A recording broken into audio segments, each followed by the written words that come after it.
The Israeli government is preparing its defence forces for a renewed conflict with Iran following the collapse of the peace talks. Bridget Rollison reports from Jerusalem. Well, Israel is pretty pleased that these talks have collapsed. Israeli media are quoting officials saying that they're glad that the US negotiators were tough in these talks and that they didn't result in a deal to end the war. One outlet is reporting that the IDF has been told to prepare for the possibility of a return to fighting with Iran, saying that the war ended too soon and its objectives weren't fully achieved.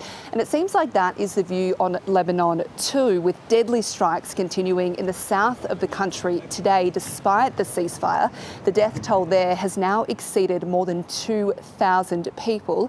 Israel's Prime Minister Benjamin Netnayahu actually visited southern Lebanon today to meet with Israeli Defence Force personnel operating there. It's quite unusual to see an Israeli Prime Minister on Lebanese soil, and this is a clear provocation ahead of peace talks that are planned between Israel and Lebanon in the US this week, aimed at disarming the Iran-backed militant group Hezbollah.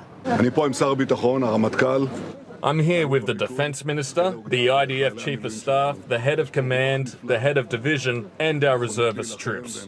There is wonderful spirit here and the ability to fight, and they are fighting well. The war continues, including within the security zone in Lebanon. In terms of the reaction in Iran to these failed talks, the US says that its biggest sticking point is Iran's refusal to end its nuclear weapons program. But Iranian media is reporting that Iran's biggest concern is the lack of trust it has in America. They say even if they do hand over their enriched uranium, which America is demanding, that they don't trust the US to not just take it and then start bombing them again. So what the Iranians really want are security guarantees. They also want compensation for all the damage done in this war by US and Israeli airstrikes. They say the way to get that is to charge tolls to let ships pass by in the Strait of Hormuz. This is something the US is opposed to, as well as Iran's Gulf neighbours, and is something that could have a huge impact on global trade.